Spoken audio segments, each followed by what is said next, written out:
Bonjour et bienvenue. Aujourd'hui, on se penche sur un sujet qui concerne beaucoup de monde, la sinusite, ou Viemsoin comme on dit aussi. Oui, bonjour.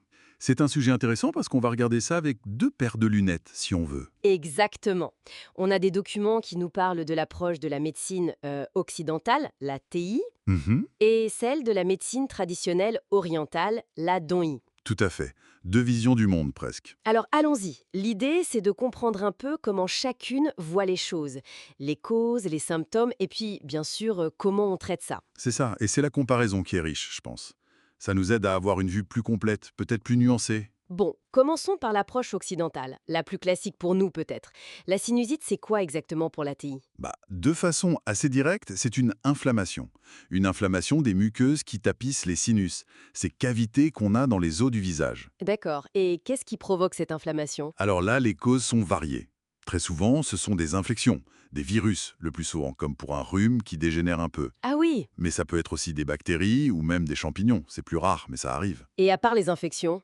Il y a tout le volet allergique, bien sûr. Les allergies au pollen, aux acariens, ça peut déclencher ou entretenir une sinusite. Mhm. Et puis, des problèmes de tuyauterie, si je peux dire. Une cloison nasale déviée, des polypes, ça peut gêner l'écoulement normal et favoriser l'inflammation. D'accord, et l'environnement joue aussi, j'imagine. Ah oui, clairement, la pollution de l'air, la fumée de cigarettes, sont des irritants qui peuvent aggraver ou déclencher les symptômes. Justement, les symptômes.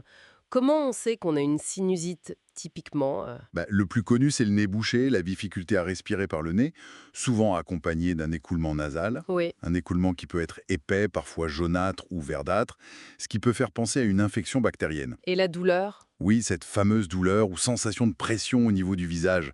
Ça peut être sur le front, entre les yeux, au niveau des joues. C'est assez caractéristique. D'autres signes? On peut aussi avoir une toux, surtout la nuit. Parfois une diminution ou une perte de l'odorat. Une mauvaise haleine aussi. Parfois de la fièvre, si c'est aigu et infectieux. Ok. Et pour traiter ça, l'approche occidentale, elle fait comment? Plutôt directe, non? Oui, on cible souvent soit la cause, soit l'inflammation. Si on suspecte fortement une bactérie et que ça traîne, disons, plus de 10 jours ou que c'est sévère, Mhm. on peut prescrire des antibiotiques comme l'amoxicilline. Mais attention, pas systématiquement à cause des résistances. Bien sûr. Sinon, pour soulager les symptômes, Mhm. euh, des décongestionnants pour le nez bouché, type oxymétazoline, mais attention, pas plus de quelques jours d'affilée, hein. D'accord. Et des corticoïdes en spray nasal, comme la fluticasone. Ça, c'est très utile pour réduire l'inflammation. Et le lavage de nez? Ah oui, ça c'est fondamental. Le sérum physiologique ou l'eau salée pour nettoyer et drainer les sinus. C'est simple et efficace. Et la chirurgie parfois? Oui, dans les cas chroniques, quand il y a un blocage anatomique, comme des polypes ou une déviation importante, la chirurgie peut être une solution pour restaurer le bon fonctionnement. Bon, c'est assez clair. Maintenant, passons à l'autre versant, la médecine traditionnelle orientale, la dongi. Là, ça change de perspective, hein. Ah oui, complètement. La sinusite, qu'on appelle TUN, n'est pas vue comme juste une inflammation locale causée par un microbe. Comment est-ce qu'elle l'explique alors? Elle la voit plutôt comme un symptôme d'un déséquilibre plus profond dans le corps. L'idée, c'est que l'énergie, le chi, ne circule pas correctement. D'accord. Elle parle d'invasion par des facteurs pathogènes externes, comme le vent froid ou le vent chaleur. Faut pas imaginer la météo, hein. Non, non, c'est plus symbolique. Voilà. C'est comme des influences qui perturbent l'énergie du poumon, l'organe considéré comme maître de la sphère respiratoire. Donc c'est le poumon qui est atteint. Souvent, oui. Mais cette invasion externe est possible en général que s'il y a une faiblesse interne. C'est ça le point clé. Une faiblesse, c'est-à-dire? Une déficience de l'énergie de certains organes. Souvent la rate, qui gère les liquides et peut produire de l'humidité si elle est faible. Ah, l'humidité. Oui, ou le poumon lui-même, ou le rein, qui est la source de l'énergie vitale. Si ces organes sont faibles, ça crée un terrain propice à la stase, à l'accumulation de glaire et d'humidité dans les sinus. C'est complexe. Et parfois, c'est même un excès ailleurs.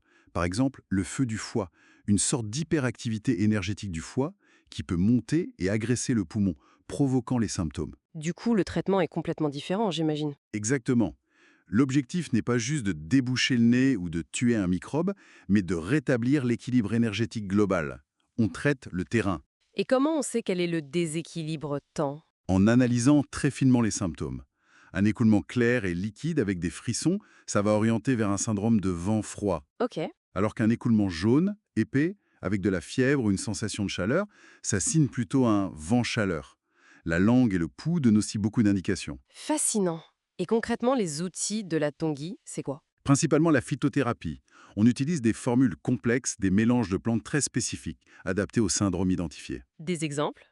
On a des noms comme Tanditangpeum pour le vent froid affectant le poumon, Nguyenkyo-tang, souvent pour le vent chaleur, ou Nicher-tang pour transformer cette fameuse humidité glaire. Et l'acupuncture? Oui, très important aussi. On pique des points précis pour faire circuler l'énergie, chasser les facteurs pathogènes, renforcer les organes faibles. Des points comme Ningnuran, juste à côté du nez, Andung, entre les sourcils, ou Upcock sur la main sont très utilisés. Hmm. Il y a aussi les inhalations. Pas juste de la vapeur d'eau, mais avec des plantes comme la menthe, la périlla, pour dégager le calmant. Et ça marche, il y a des preuves? Oui, il y a des études.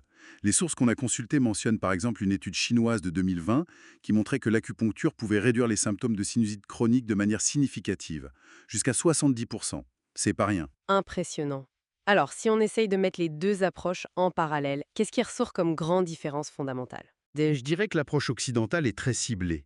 On identifie un agent, bactérie, allergène ou un mécanisme, inflammation, et on agit dessus directement. C'est une approche plus mécanique peut-être. Oui. L'approche orientale, elle, est plus systémique, plus globale. Elle se demande pourquoi ce corps-là a développé ce symptôme, et elle cherche à restaurer une fonction, un équilibre énergétique perturbé.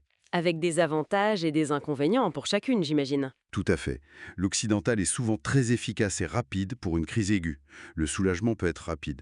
Mais on a le risque des effets secondaires, la résistance aux antibiotiques. Hmm. L'oriental a souvent moins d'effets secondaires directs. Elle est très intéressante pour le chronique, pour travailler sur le fond, prévenir les récidives. Mais l'action est parfois plus lente. Ce qui nous amène à penser qu'elles ne sont pas forcément opposées, mais peut-être complémentaires. C'est exactement ça, je pense. On peut très bien imaginer utiliser les outils occidentaux pour gérer une crise aiguë, pour soulager vite. Oui, l'urgence. Voilà. Et en parallèle ou ensuite, travailler sur le terrain avec la médecine traditionnelle pour renforcer le corps, éviter que ça revienne sans cesse. Et bien sûr, ne pas oublier les mesures de base qui aident dans tous les cas. Absolument. L'hygiène de vie. Bien manger, éviter ce qui irrite, comme le froid, la fumée, les allergènes si on les connaît. Le lavage de nez régulier, ça c'est essentiel. Et l'exercice physique pour la vitalité générale. Ça aide toujours. Donc, pour résumer, face à la sinusite, il n'y a pas une seule bonne réponse. C'est plutôt une boîte à outils variée, avec des approches différentes qui peuvent même s'associer. C'est une bonne façon de voir les choses. Adapter l'approche à la personne et à la situation. Et ça ouvre une réflexion plus large, peut-être. Oui, tout à fait. Au-delà de la sinusite, on peut se demander comment cette intégration de différentes philosophies médicales, cette combinaison des savoirs, pourrait transformer notre manière de voir et de gérer la santé en général. Surtout face aux maladies chroniques qui sont un vrai défi aujourd'hui. Une question intéressante pour terminer. Merci beaucoup pour cet éclairage. Merci à vous.